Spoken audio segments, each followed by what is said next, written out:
Please come forward.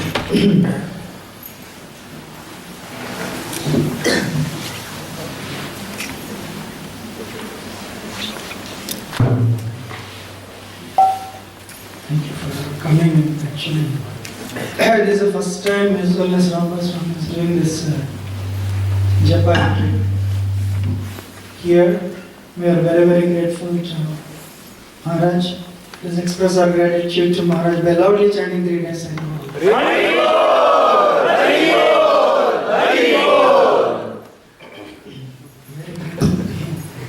So the biggest problems in our movement is actually, what is the problem? We don't know.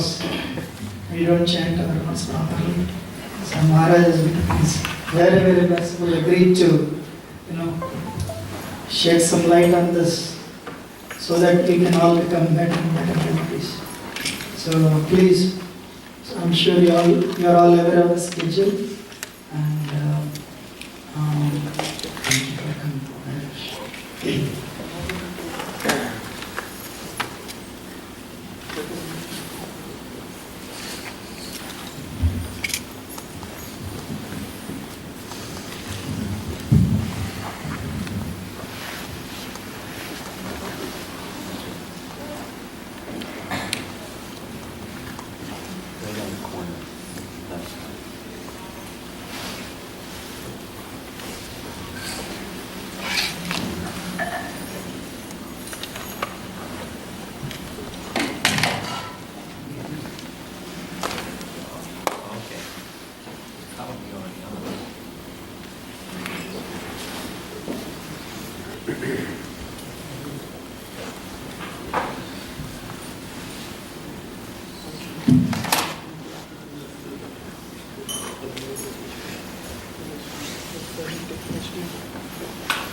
It's only at 26, and this is the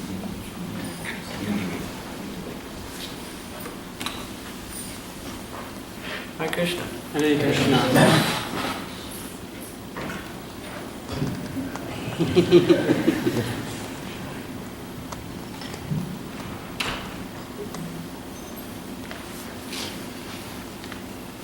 There's been a little green. Mine is deep purple.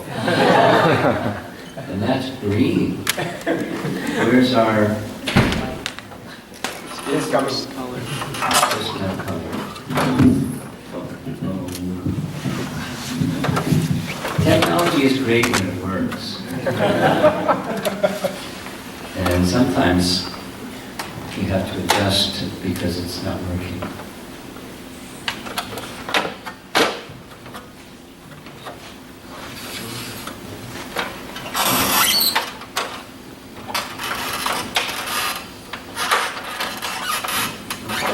Is it a safe assumption that everybody here, let's say negative, is there anybody here that doesn't chant japa every day? Something. Looking at our young people, there's one, and an honest, brave soul. You chant every day? Every day? Something. At least one Hare Krishna. Do something. Okay.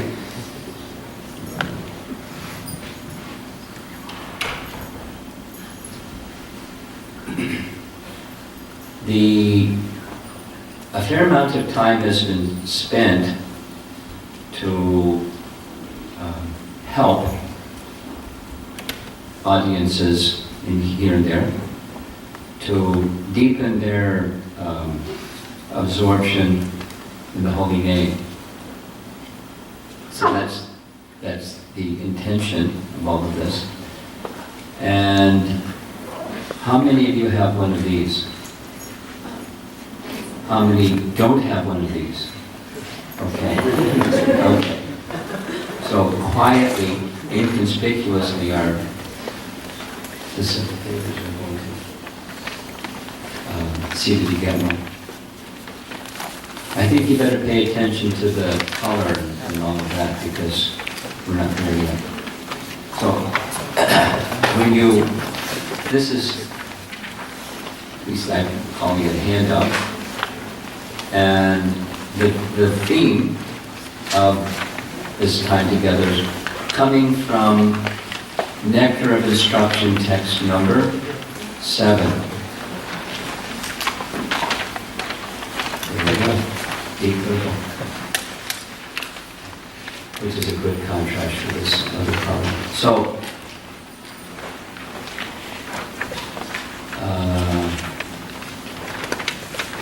it's right in front of you. As soon as you have one of these, there's the translation of text 7. We're going to get there. So I request you, please don't get absorbed in the paper right now. From moment to moment, I'll make some reference to what's on the paper and then get absorbed. That's great.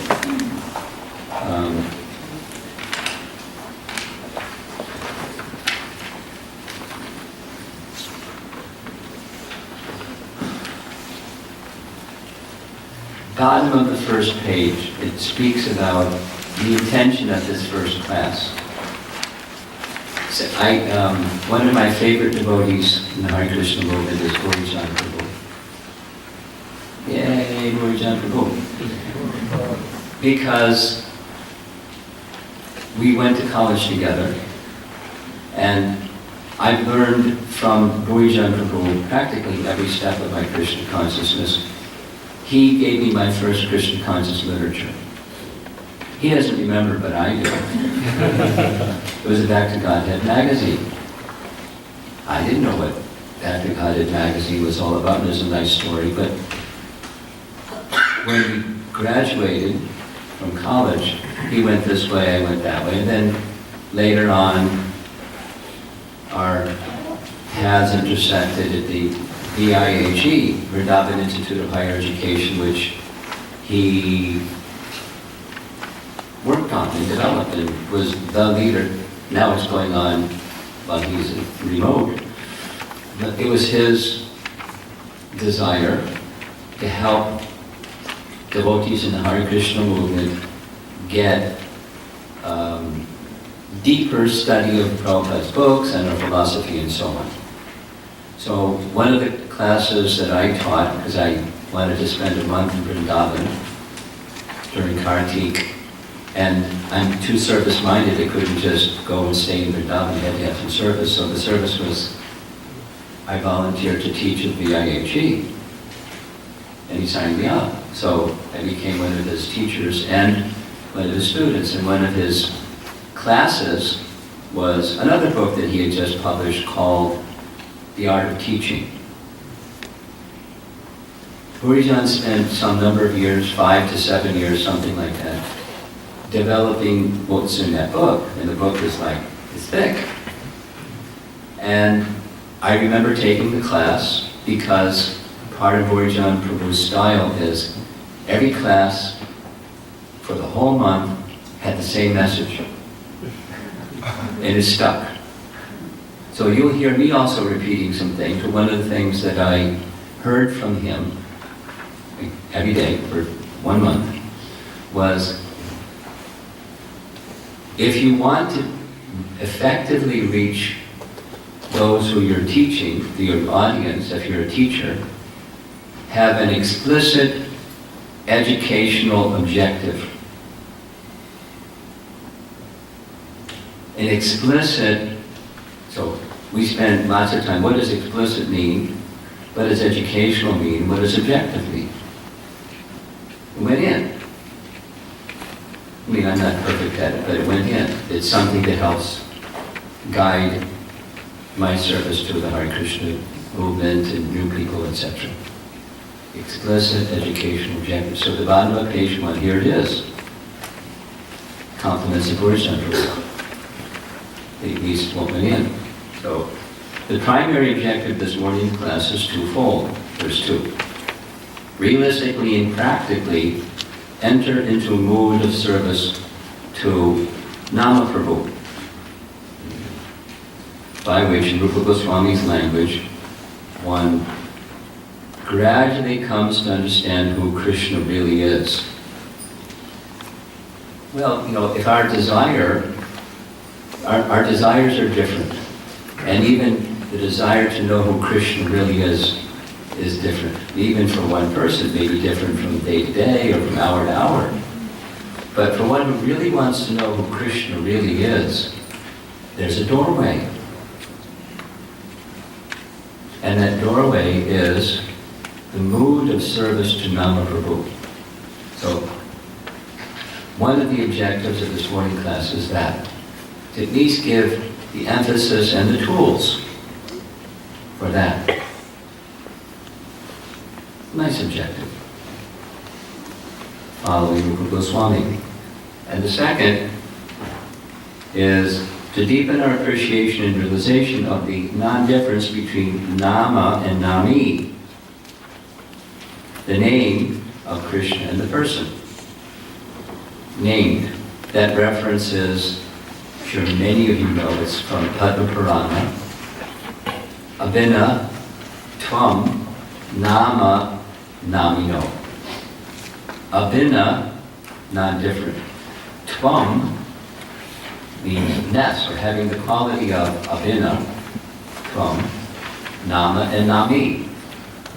Nama, name. And nami is the person named. And there's no difference. The name, Krishna, and the person, Krishna, are both persons. And it's the same person. The form is this and the form is that, but it's the same person in its form and person, and absolutely non-different. So that's a nice idea. Now how are we going to enter more deeply into realizing that? That's the tool. I'm not going to do this each class, but I wanted to share that's an objective. And you go to the top of the next page, there's going to be some request, an application request, or an exercise, that's educational language. Something that you can do while we're together and after we part. Because one of the really important things in advancing on the path of bhakti is application. Because it's really easy to nod your head and say, yeah, and then not apply it. We're very familiar with that territory. So this is an appeal, not anything more than that, to apply. So it's an exercise. It's in this section. Now we can put the papers away. And where's the little, there's a little device that goes into the USB slot that allows the slide to advance. You got it. That's not it. That's something else. There it is. Beautiful. One of the USB slots, whatever side you like. This is for the remote gadget. Okay. So I call this, you'll see this slide again, Awakening Nama Rasa. Because if we're going to have some realization of who Krishna really is, the medium for that is bhakti, from Bhagavad Gita.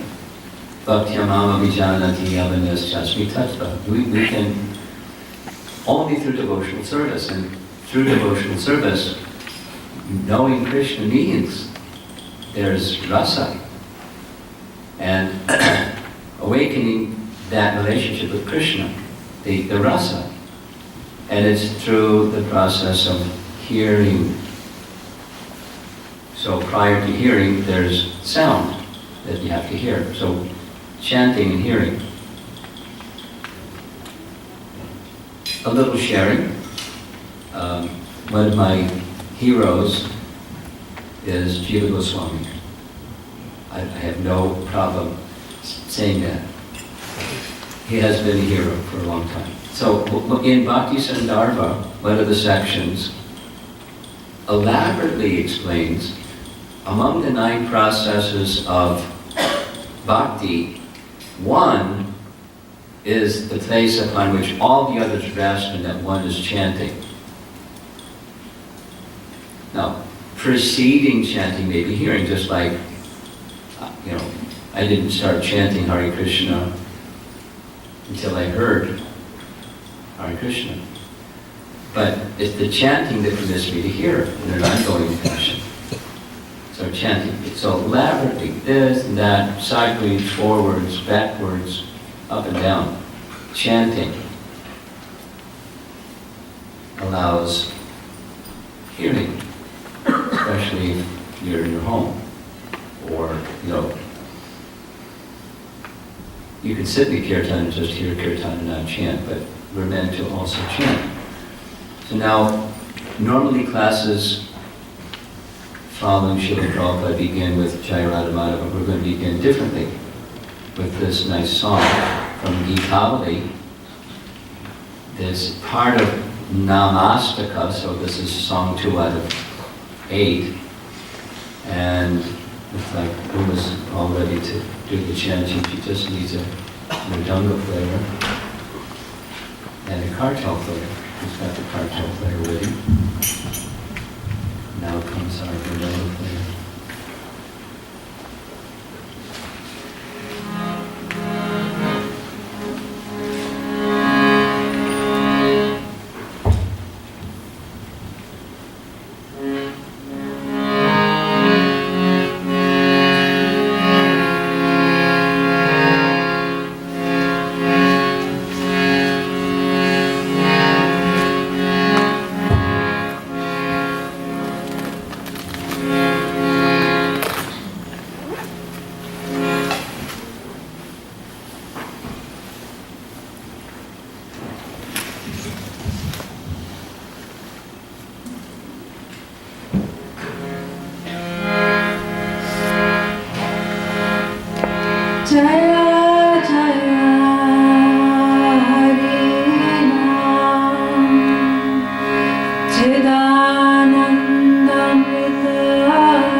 go through the translation in a while.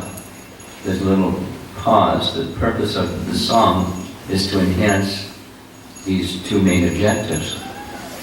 Now, just for the sake of our organizers, could I see a show of hands of people that did not receive one of these? Because it'll tell us how many more we have to print. I see one hand, I see two, I see about 5. So let's print 10 because some people may come later. Oh, we have some right there. How many are there? 5. Perfect. 5. Look at that. Okay. 5, 10. So here's the thread that goes through this time together. This Upadesh Amrita. Let us chant together, not responsibly. Text 7. Syat Krishna Nama Charita Isitapya Vito Vatata Rasanasya Dharochikanu Kimpadaha Anubhinam Kalu Saiva Jushta Sadi Brahmada Vaitaya Kadamudamandri. Notice, I put this word Sita in different color letters because that's the word that this morning class is going to focus on. Sita is translated in Prabhupada's writing as sugar candy. The translation. The holy name, character, pastimes, and activities of Krishna are all transcendently sweet like sugar candy. Although the tongue of one afflicted by the jaundice of avidya cannot taste anything sweet, it is wonderful that simply by carefully chanting these sweet names every day, a natural relish, Rasa, awakens within his tongue, and his desire, material, is gradually destroyed at the root. So, the focus this morning is on Sita.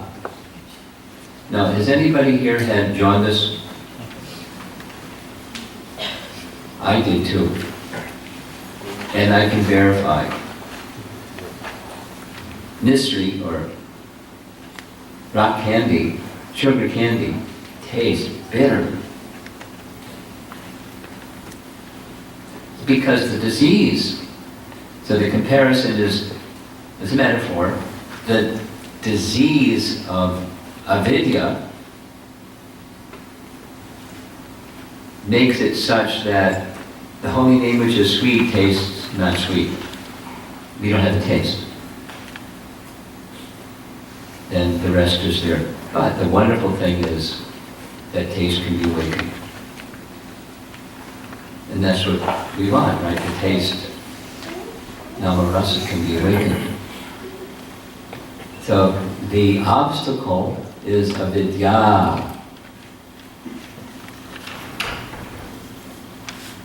Avidya. And Rupa Goswami speaks something similar. It's in your handout.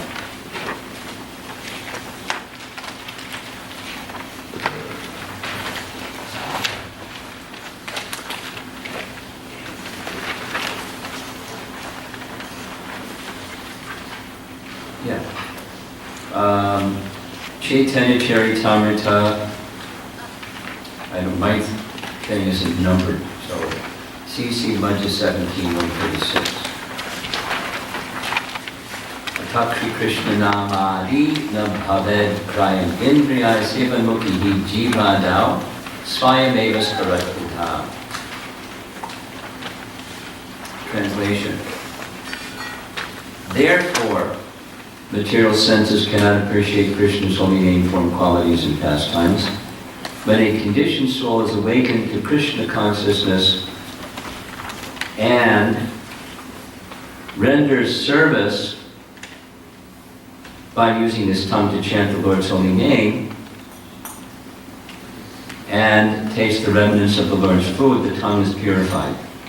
And one gradually comes to understand who Krishna really is.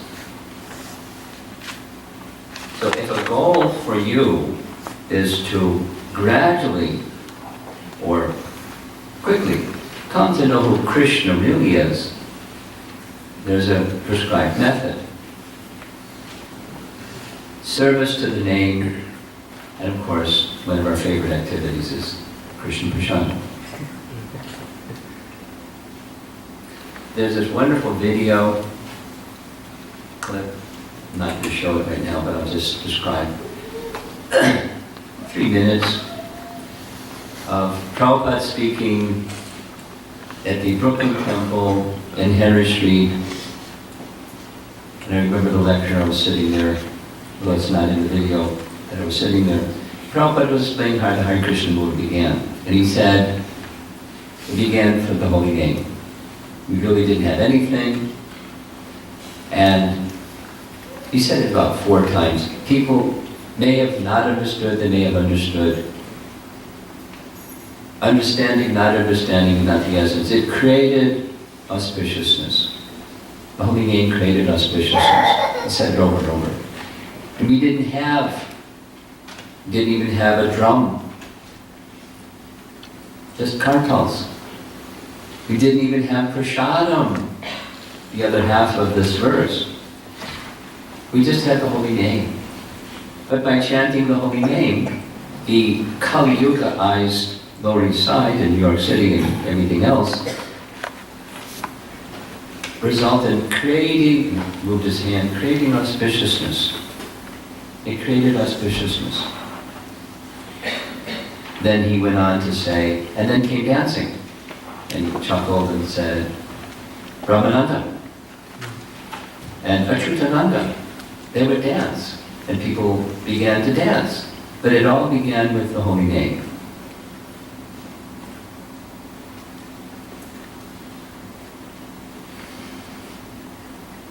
It cures the disease of avidya.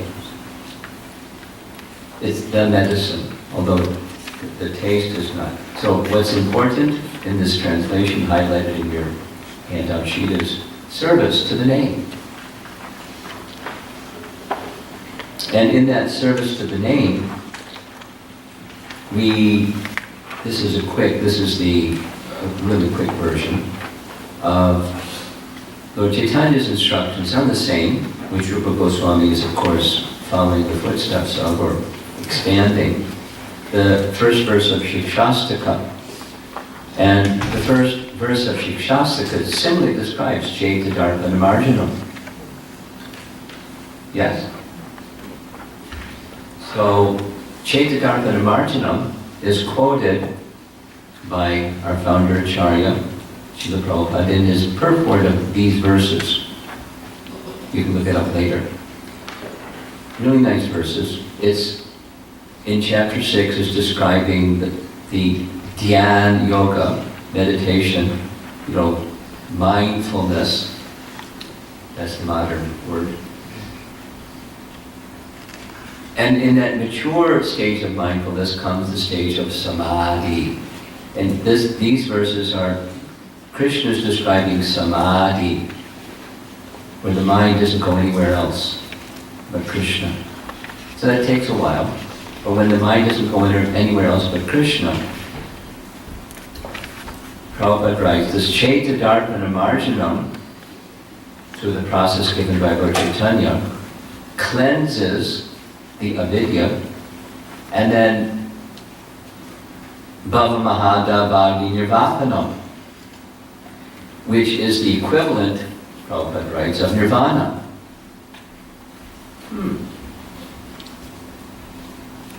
Chant Hare Krishna and you can attain what Buddhists are striving for, and that's just number 2 of 7.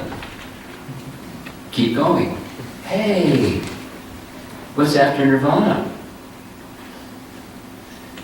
In one of the colleges, the first visit that I made to a college, they asked me to speak on the topic, the path of yoga, beyond nirvana. That was the first class, like the people that came. All right, that's a nice topic for first-timers, beyond nirvana. So listen carefully.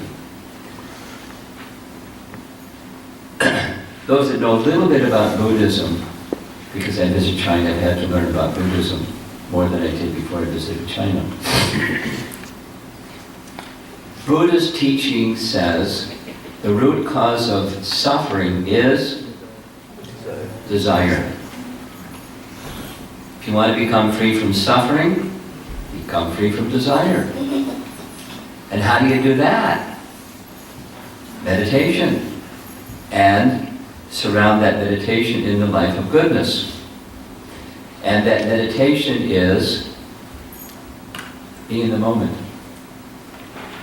In my college days, it was Be Here Now.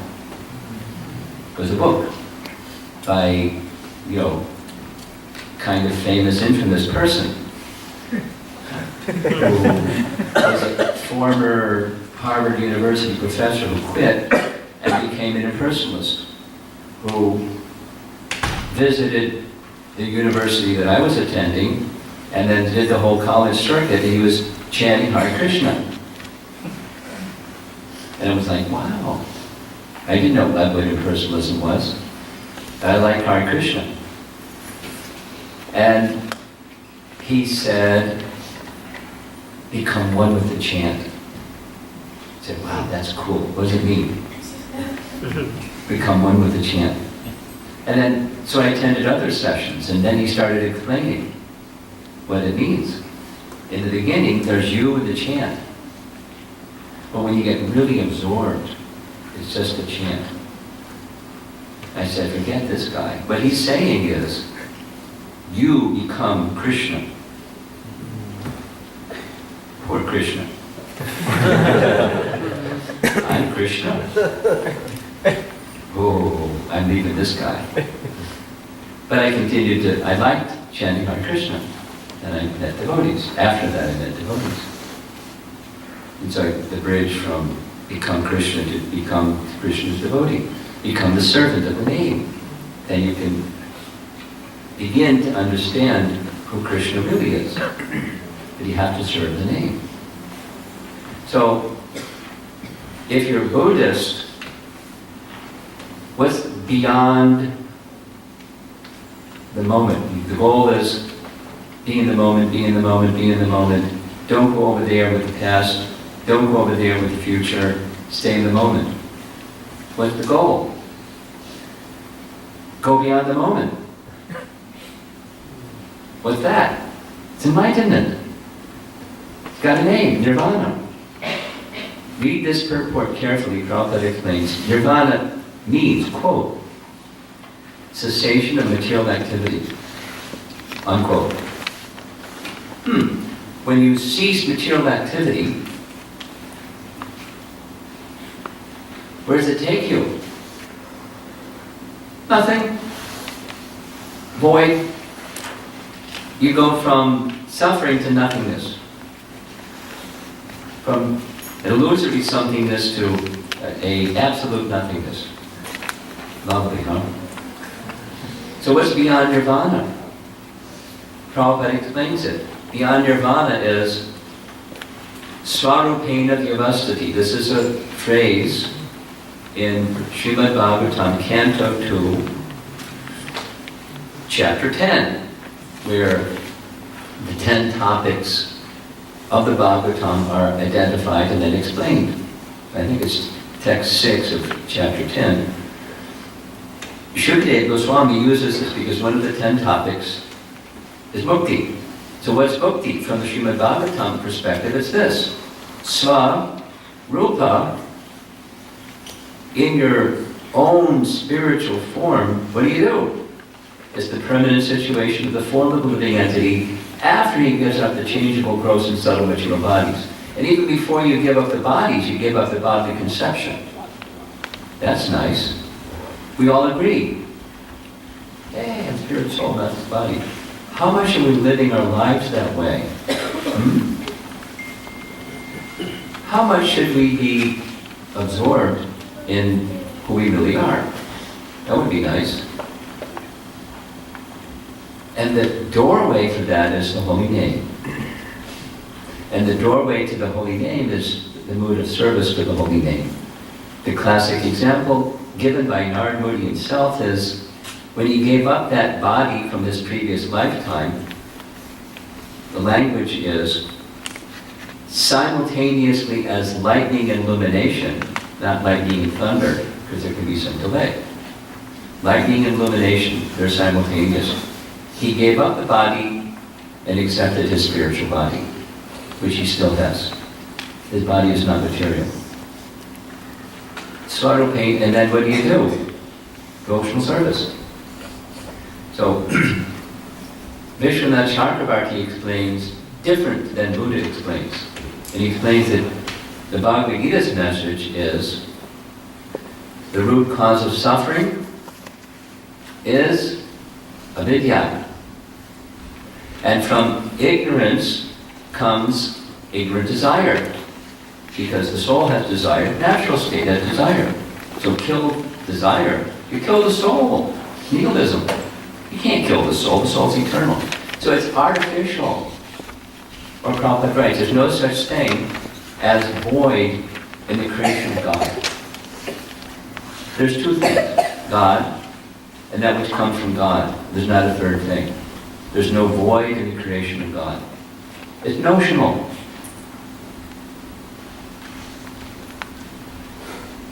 Where's this place of void? No such thing as a place of void. So where do Buddhists that become, they reach nirvana, where do they go? That's an interesting question. One writer, one of our acharyas, says the causal ocean, neither here nor there. They go into the causal ocean. You can't, because you can't go out of existence. You can't stop desire. So just purify desire, remove ignorance. And so ignorance results in ignorant desire, results in ignorant activity, results in suffering. Solution, become free from ignorance. Do lots of study, right? And then you get lots of knowledge and then you can overcome ignorance. No. You have to awaken bhakti. And the best mean for awakening bhakti is service to the holy name. So this is the introductory slide for that, the path of yoga beyond nirvana. This is taken from a BBT production on Bhagavad Gita Interactive. You sure you remember that one? This is one of their graphics. And then there's the path leading up to, we just added Krishna. Joining again in our eternal relation with Krishna, that we know exists, but is very distant from us consciousness-wise because of avidya. How to bridge that avidya gap? Service to the name. So carrying on, Chitadarpana Marjanam, Bhava Mahada, Bhagi Nirvapanam, etc. So it brings one to this, the ocean of Ananda. That's in the mature stage, in the Bhava stage. There's the Sadhana stage, and then there's the Bhava stage. There's this ocean of Ananda that it's really nice, more than really nice. It's Ananda. There's no limit to it. There's limited oceans. There's no limit to the Ananda Ambudhi. And then following that is the stage of Prema. So anybody that's in this room probably knows you can get an A in your exam if you're asked, what's the goal of the practice of bhakti, the path of bhakti is Krishna Prema. Now what our understanding of what that is probably kind of dim. Yeah, we can give an answer, but what is our understanding of what that is? In Rupa Goswami's explanation of what that is, it's in Nectar of Devotion, or Bhakti Rasamrita Sindhu, that derives even the conception of liberation. even the conception of mukti minus the spiritual activity of the soul.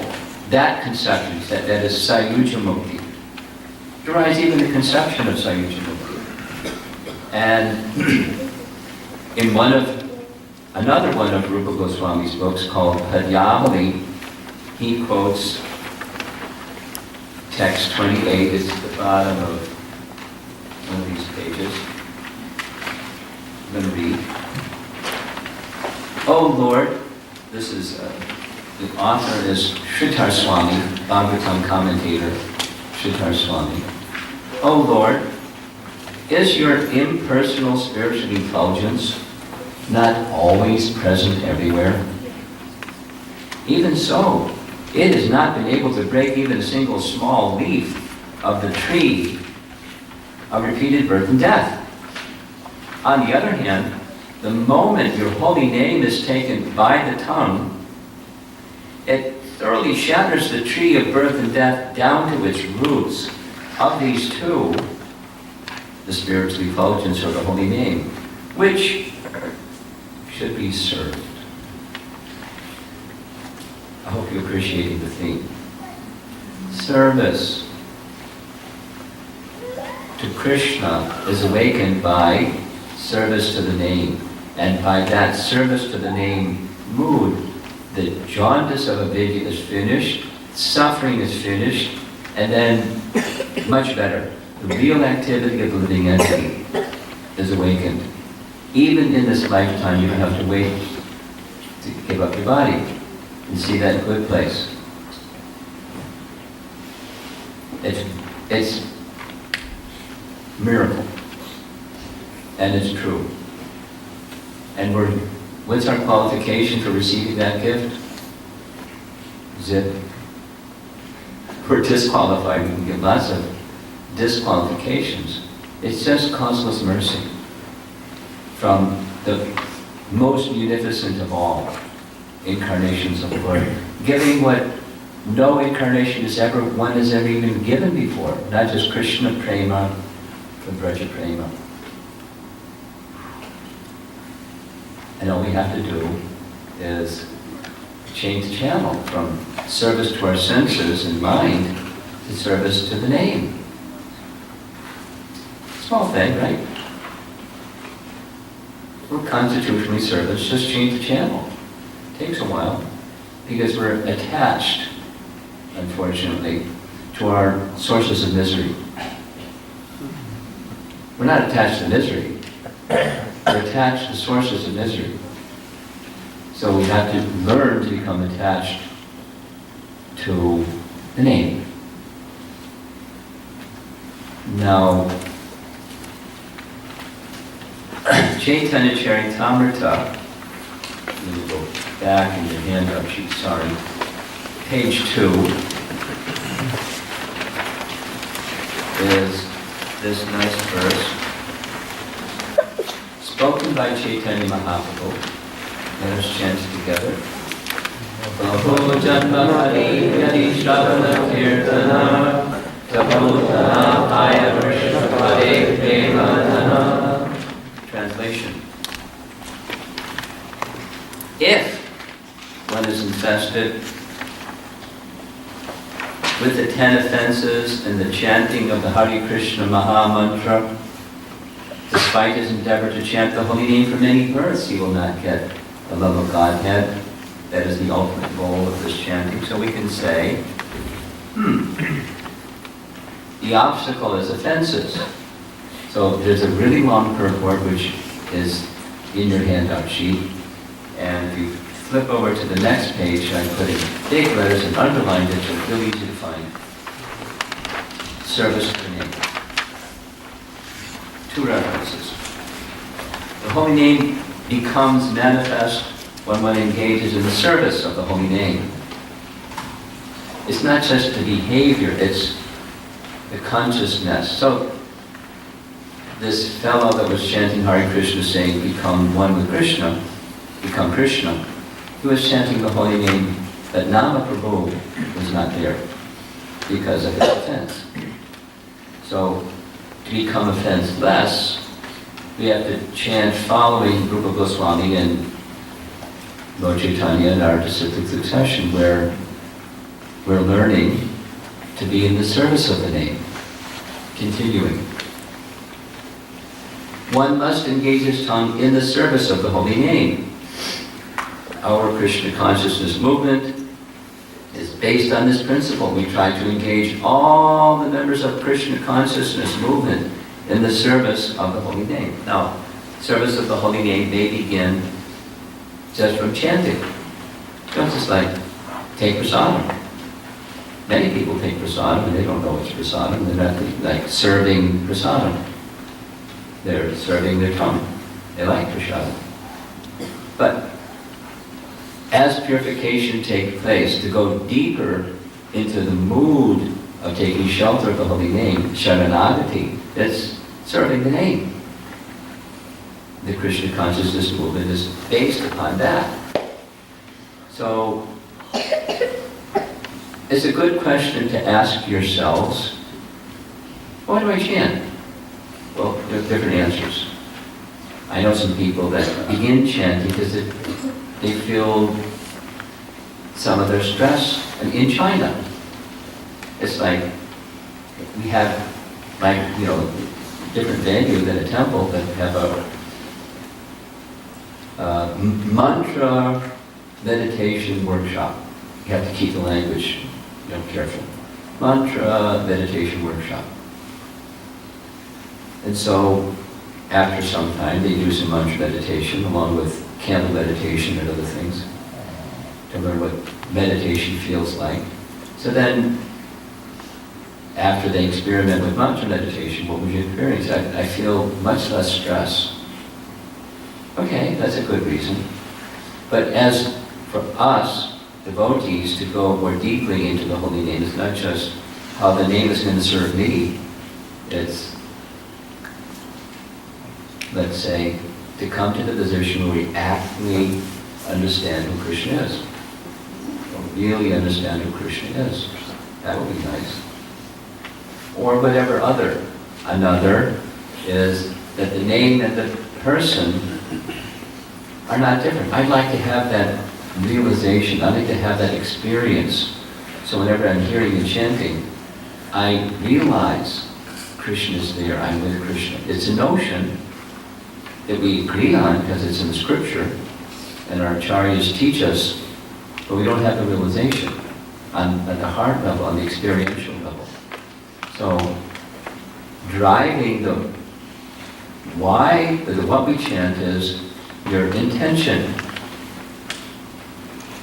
Sankalpa is one way to say what sankalpa is intention.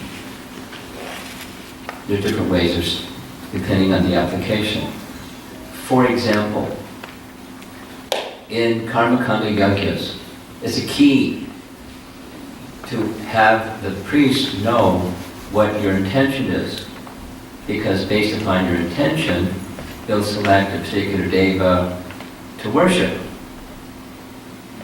And then, along with the deva that you're worshiping is the consciousness of your intention. You know, the removal of obstacles by Ganesh, etc. But that's the Karmakanda notion of Sankalpa, and the Bhakti conception of Sankalpa is what's your intention.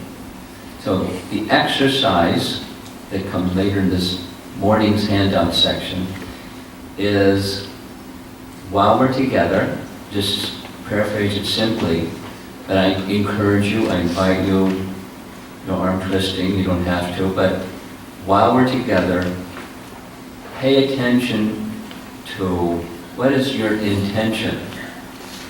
Like, why am I chanting? Why am I here? That's a good one. Why are we attending this? Why am I here participating with you? And why are you here interacting with the rest of us? Whatever that is, keep that focus. I'm suggesting two things. At least my intention is service to the name grows, because our acharyas say it, so let's apply it. Consciously, intentionally, service to the name. And something that will help is the name of the person named. We're associated with Krishna directly. How fortunate. So that's the application of the exercise. It's in your document. You can read it later because of time. Then comes what? If this is the why, then what am I going to do? Well, that's the process itself, but before you do the process, it's a good idea to know why you're doing the process. Why? And Rupa Goswami helps us have a very clear idea of what the purpose or acting in your relationship with Krishna is. So I could easily spend a whole class or a whole seminar on this Anukogyena Krishna Anushilana phrase, because it's the key verse.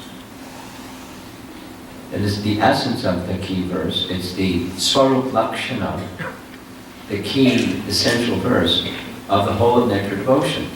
This one. And the others are marginal, or Tatastha Lakshana. You know, the Anyabilasha Drishanyam Jnana Karmadya Navartam. That's that which we know very well.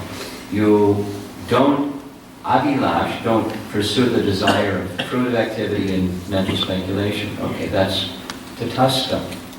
What's the Swarup Lakshana? The primary characteristic is this.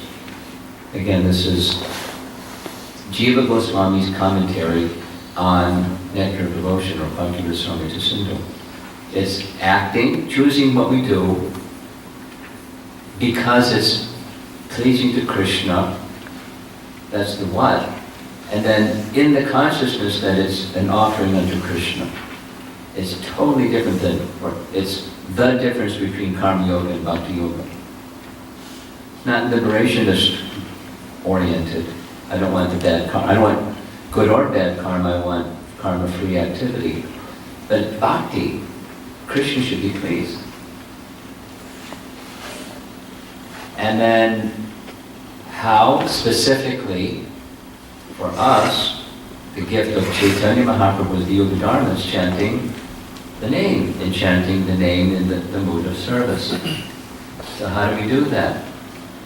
Now comes the translation of the song. Now our sound technician needs to be ready to adjust the sound level, because what follows is a recording of a dramatic reading of the translation. There's the title of the song, Bhakti Thakur's song.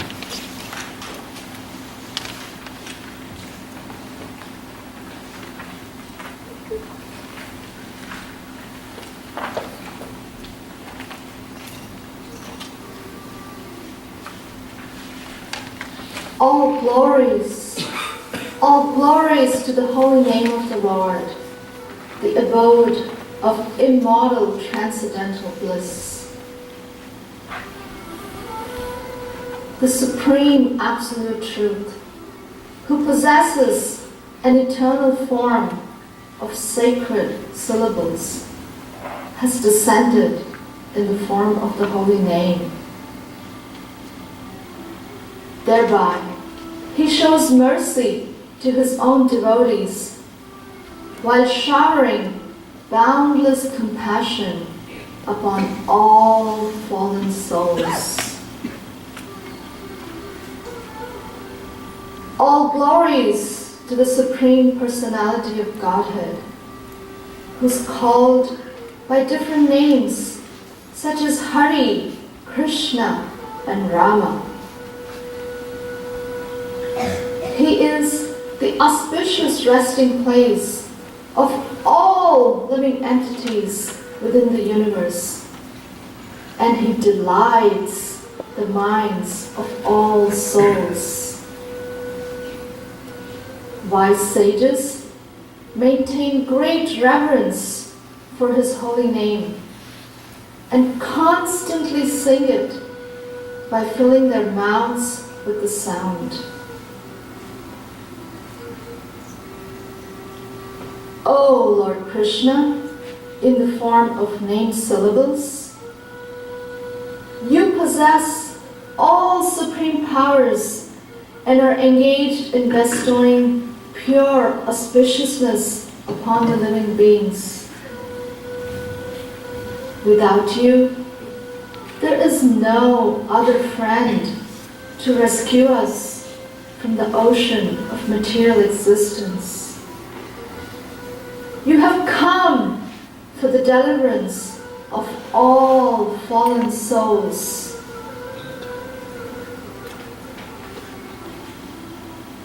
For all souls within this world, there is much misery and sorrow.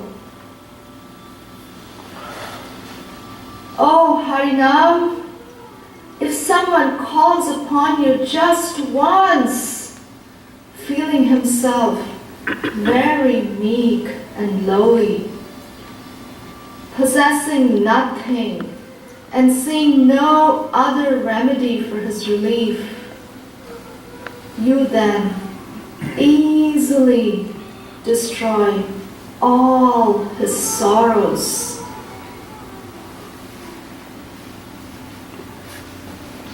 If one simply obtains a faint glimpse of your actual identity, then all sorts of terrible miseries are cast far away.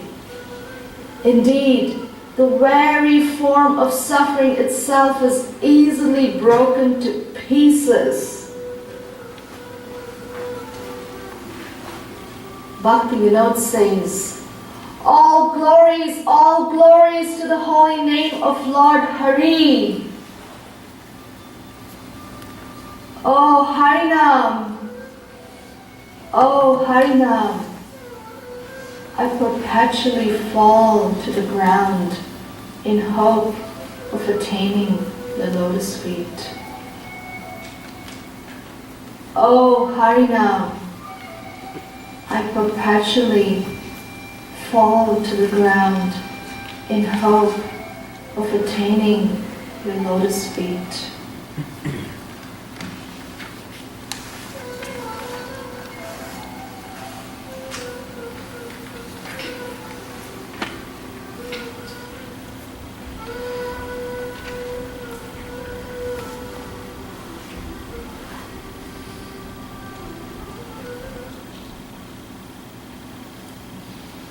So the ideas or the concepts for this morning presentation are all embedded within this wonderful song of Bhaktivinoda Thakur, fantastic Acharya, who made things so simple in the form of a song to teach us the ways of entering into the mysteries of Krishna's real identity through the mode of service to the name. So both of these ideas are there. The name and the person are not different. You want to hear more on this this evening. It's such an important concept. Now, back to our everyday chanting. We're all too much familiar with distracted chanting. Wouldn't it be nice for distracted chanting to just disappear? Yay! So what we're hearing is, what's needed is proper intention. And we're hearing that ideal intention, most powerful, important intention is serving Namaprabhu. So the exercise that's in this section is specific to this point. You can look at it later, please. And when intention is clear, what happens is attention becomes focused. This is a Vaisheshika Prabhu play on words. From intention comes attention. And it's true. Supposing you don't have clear intention. Good luck with the attention. You can do all right for some time, and then it fades. And even if your intention is clear, still its attention is stronger and sometimes weaker. That unsteadiness of bhakti is cleared by sustained intention. Then you'll get better with attentive chanting instead of the distracted kind.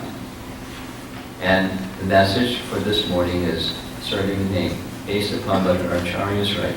So here's a graphic that kind of doctored up a little bit, but it shows a cooking pot. And in the cooking pot is some water and some rice, and you want to cook some rice.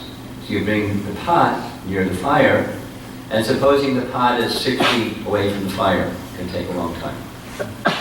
The closer you bring the pot to the fire, the quicker the rice is going to cook, and you can make your offering to Krishna.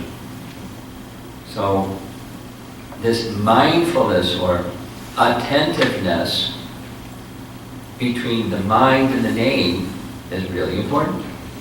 Intention will really help. So the closer our attention is to the Maha Mantra, that's the pot and the fire, the sooner our consciousness, that's the water in the pot, becomes purified.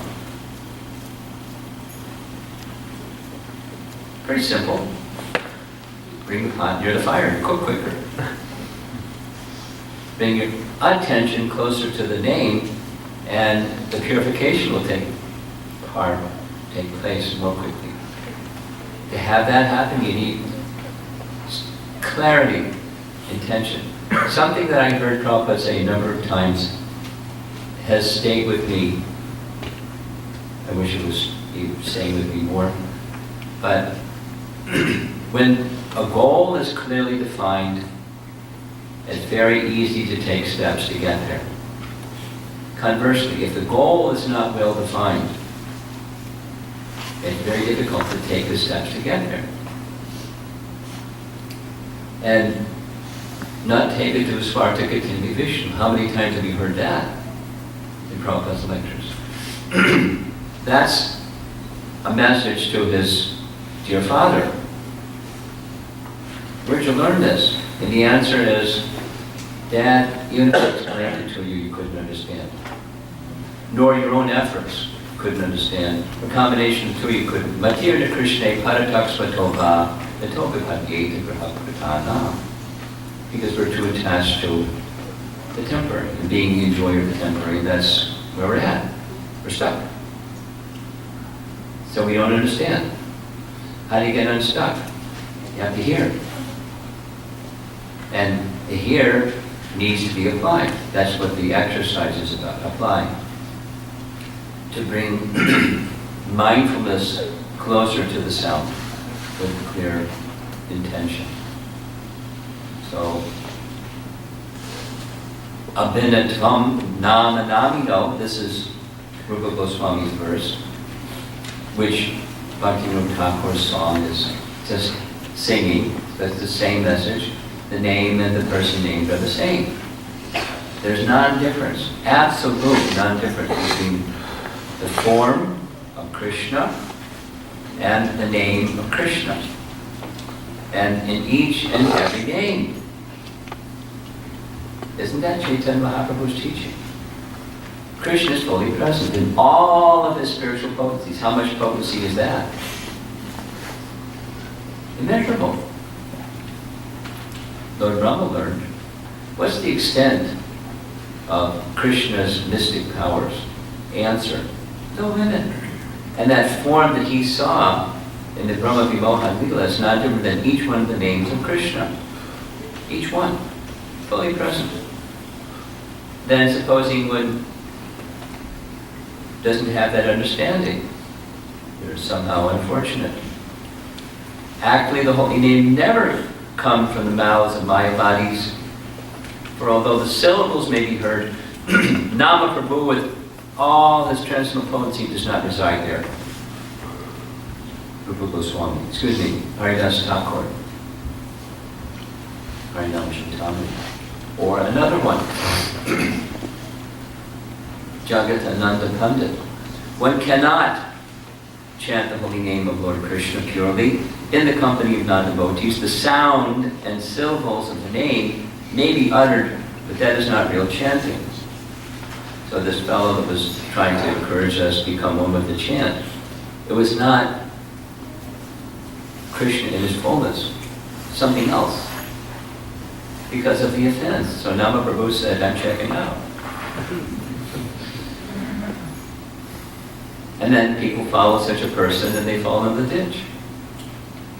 So we're fortunate. We have mercy. We're not eligible for it, but we got it anyways. Just like, say yes. And say yes means something that you do. And here's Prabhupada's teaching on the same. Please accept me. This is from a lecture, 26 2nd Avenue, Bhagavad Gita. What does this chanting mean? Please accept me. Lord Chaitanya taught that we should simply cry and we shall simply pray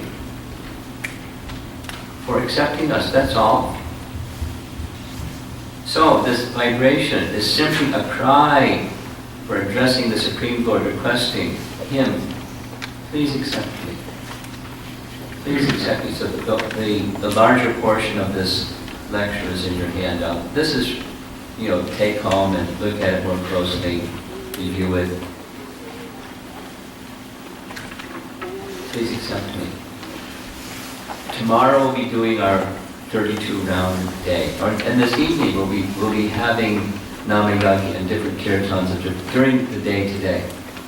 If you haven't already completed. If you have already completed your chanting, you'll have these other opportunities today and tomorrow. It's a great opportunity for entering into the mood. Please accept me. Try it. I invite you, I challenge you. I challenge you, try it. And what's going to happen? Like a child going like this. And there's mother and father. What are they going to do? Get out of here. Of course they're not going to do that. They'll do what mothers and fathers do. And Krishna's all loving. He's all loving. He's perfect loving. He will accept you. Even we've done some bad stuff. Like we left Krishna. We walked. We went into this dark place thinking that we find happiness separate from Krishna. It has not been a pleasant journey. Krishna, please accept me. Even if it's not really, really, really, really strong, let that desire kindle and awaken as a form of prayer to become the humble servant of the holy name, or specifically Namaprabhu. Now, at the end of this presentation in July in Chicago, one of the attendees sent this to me. This was how it impacted them. So I'm just sharing it verbatim, how so that the upper part is them to Krishna, saying, I'm sorry, I'm out of service, I'm broken, I don't work. Krishna, that's okay. It doesn't matter. I'm here for you. Just hear me. Depression is an industry in America. And this is a depression remedy. Recognize that Krishna is kind. I'm unqualified, but Krishna is very kind. I accept you. Just hear from me. Prabhupada writes, if one is understood to be an eternal servant of the Supreme Personality of Godhead, if he considers himself an eternal servant of the holy name,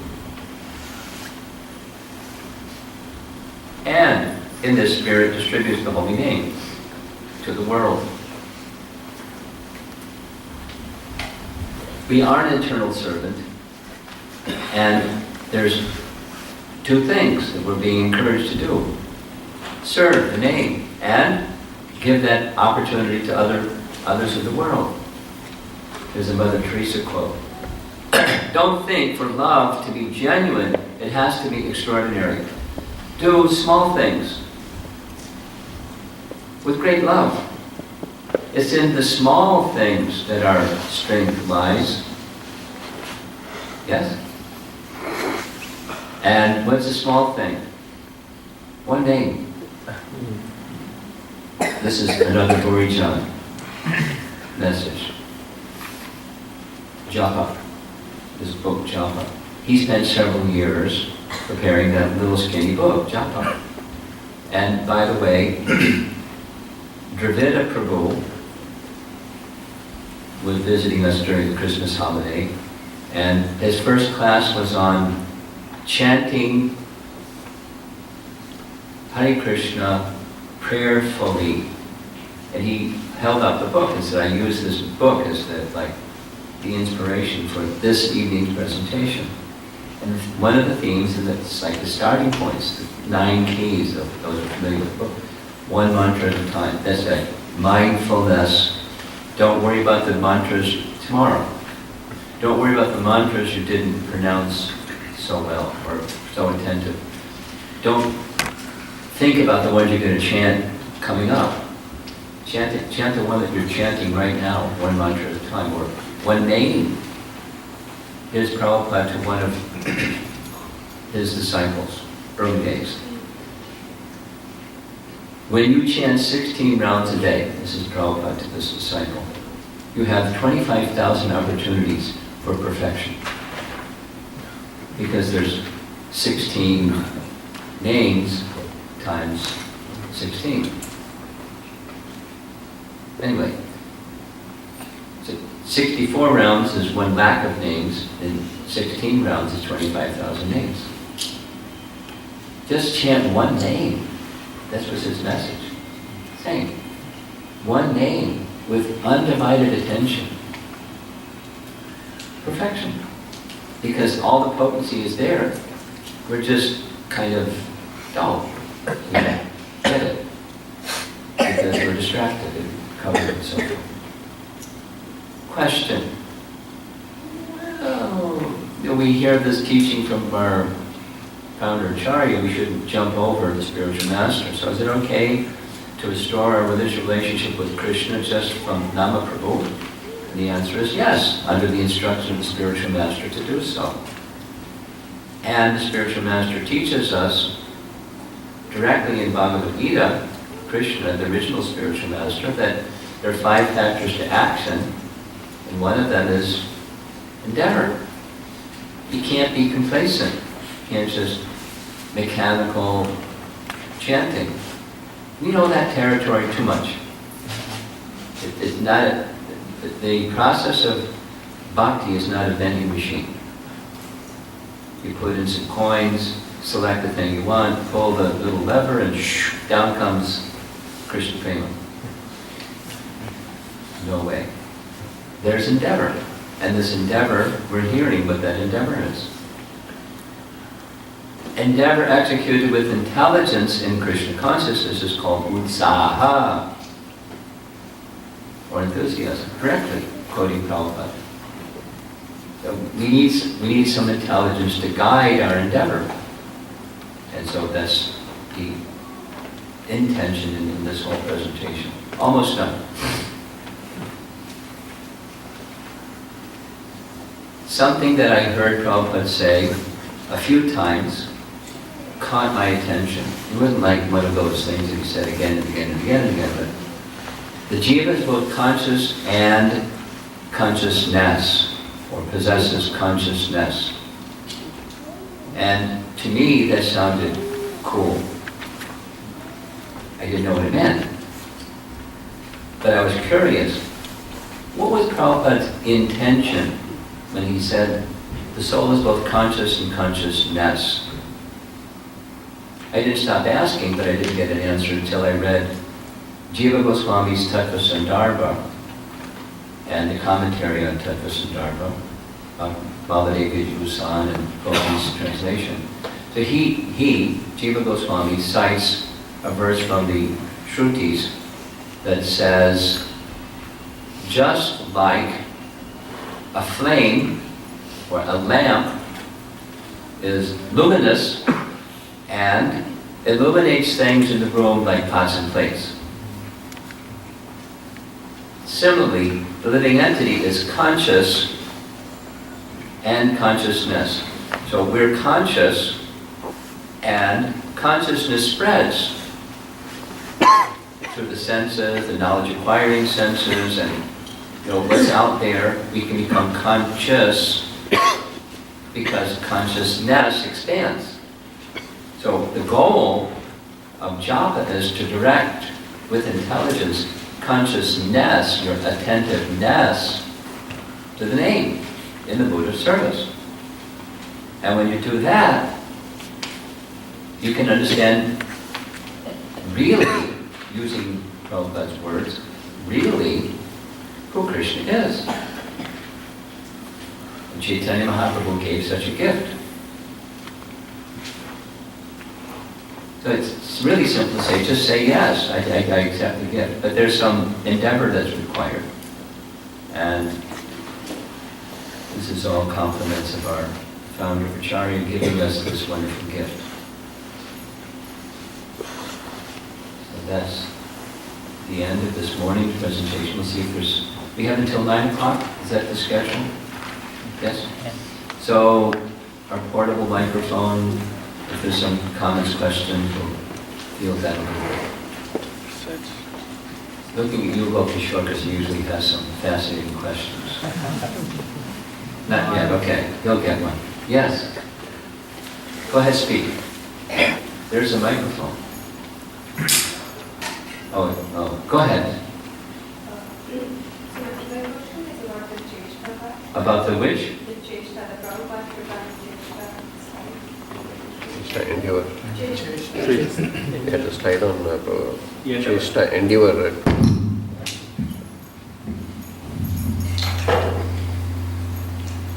That one? Okay, go ahead. So, because I heard this release in July, so I've been trying to understand this topic of Cheshta. And one of the things that I'm kind of understanding or trying to understand, that the Cheshta that's been described is two-part. Like one is that we give our best in service, in the mood of service. Yes. And the second is we earnestly await the mercy of the Lord. Yes. That's the kripa part. But even within the Cheshta, these are two aspects of Cheshta, that one is earnestly awaiting the mercy and at the same time giving one's best in service. Well, that's just reality, that we have to await mercy. So, if we have a realistic expectation, that is, the realistic expectation is you've heard me say this, our department is the service department. And the results department is Krishna's department. We have to know what our department is. That's the Cheshta part. But yes, it's a subset of that service department, is I'm dependent upon mercy. I'm not independent. So, it's a subset. But the essence is making endeavor not through false ego, because false ego is doer consciousness. And the alternative to doer consciousness is I'm dependent on mercy consciousness, and that's a subset of the endeavor part. So I think it's a fair thing to say what you're saying, but it just expresses differently. So my It's a question... qualified endeavor. Yeah. So my question is like coming to the same intention of realistic and practical, Yeah. that one need to know what mercy looks like. So if I'm looking for mercy and I don't know what mercy looks like, even if it's coming to me, I'm not receiving it. Well, yes and no. Because contaminated consciousness says, I've got my expectation of what mercy is going to look like. And one of the things that I've learned is that's a boo-boo. And one of the things Krishna does, not always, but one of the things that one part of his repertoire is he'll supply mercy in a way that's just very different than what our expectation of what mercy looks like.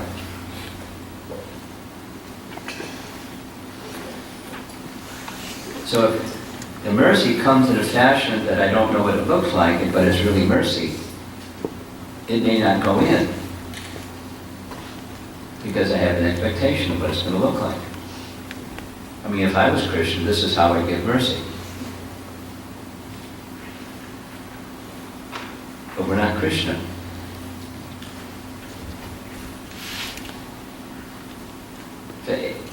The range of what mercy can look like is without boundaries.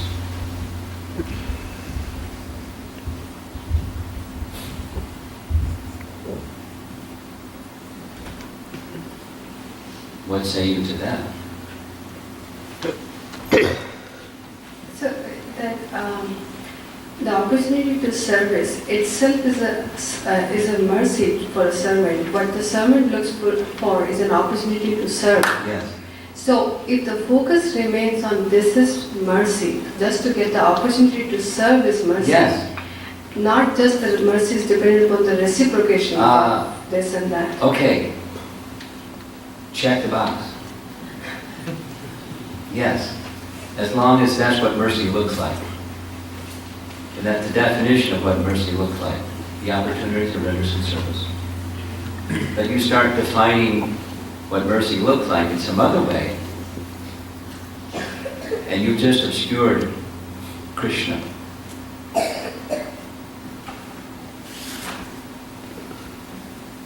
Now Krishna may give mercy the way that you scripted him. And then again, you may not. He may want you to know, when you surrender to me, it's on my terms. When you're engaged in my service, that's it. I mean, that's Prabhupada's teachings. There's nothing else. Just, you're the master, I'm the servant. There's nothing else between us. I have no expectation for anything. You can give him mercy, have him throw you off a cliff. Have him trample under the feet of hell. You can do with me whatever you like. Just one thing. Lord Chaitanya's teachings.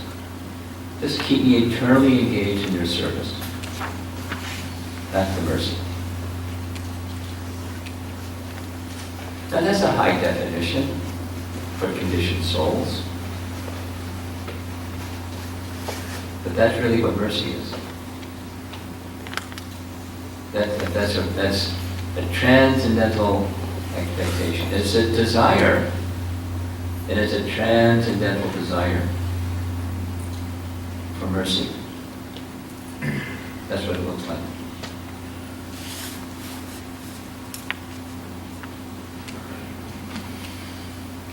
Yes. We don't have a microphone cord long enough to reach you, so. You have a strong voice? Yes, ma'am. Good. Yes, ma'am. Maharaj, you mentioned about the source of suffering is avidya. We started with that. The root cause of suffering is ignorance. Ignorance. And when we are endeavoring with intelligence, and this intelligence is not pure and it is corrupted. So how much our endeavor is endeavor is going to be pleasing to Krishna? Well, it depends on how far off the mark you are. There's degrees. Proportionate to is Prabhupada's language. And that the proportionate to is Krishna should be pleased. We're going to see a little slide later today that says that. That's the standard. And it's proportionate to. We say the negative.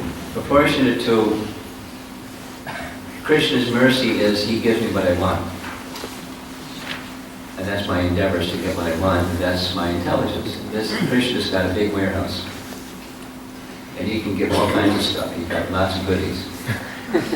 So I'm approaching him for some goodies. My particular favorite varieties and brand, even.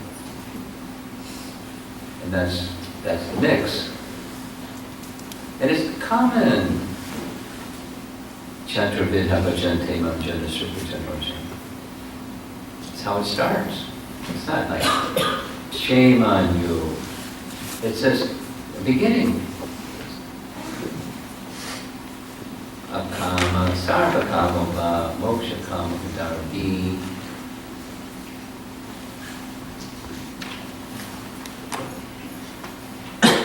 Yeah. Here comes the microphone.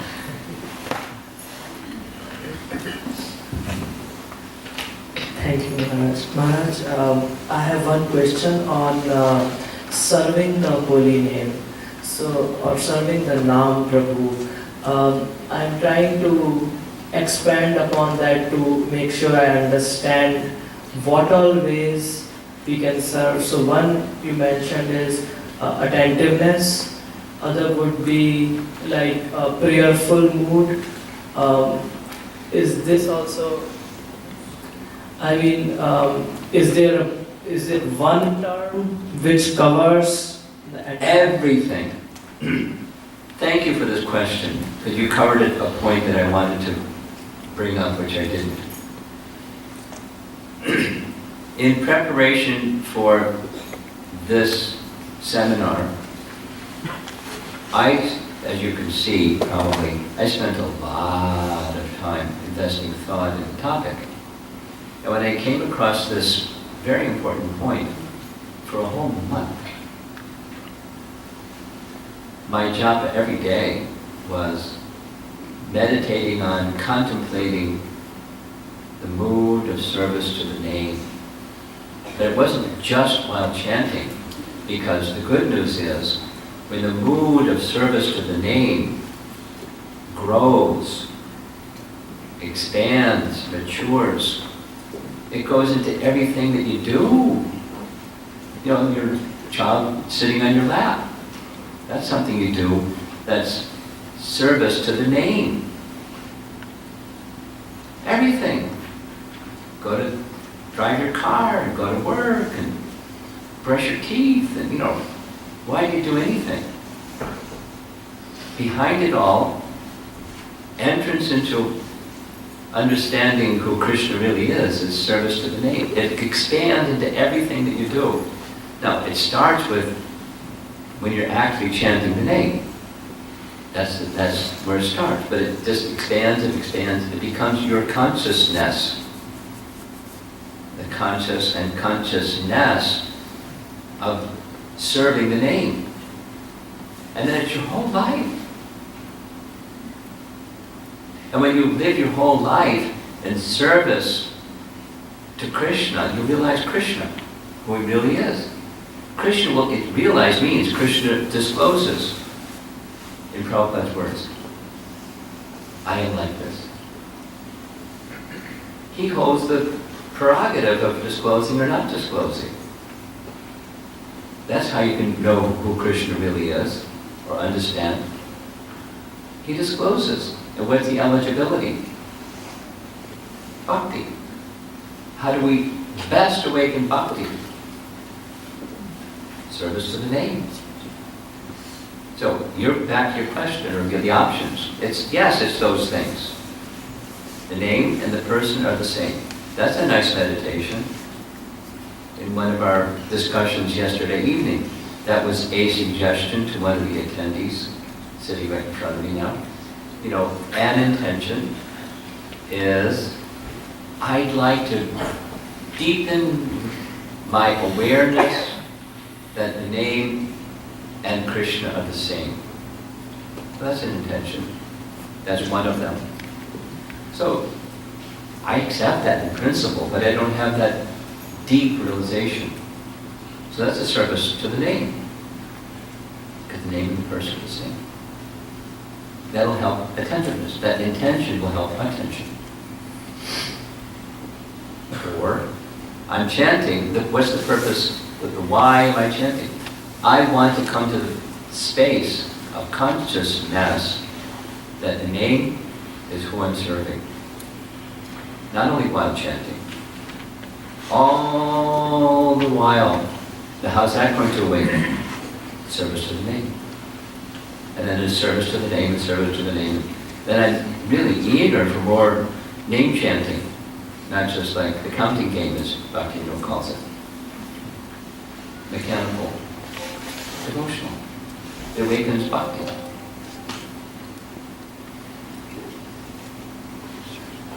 It's powerful.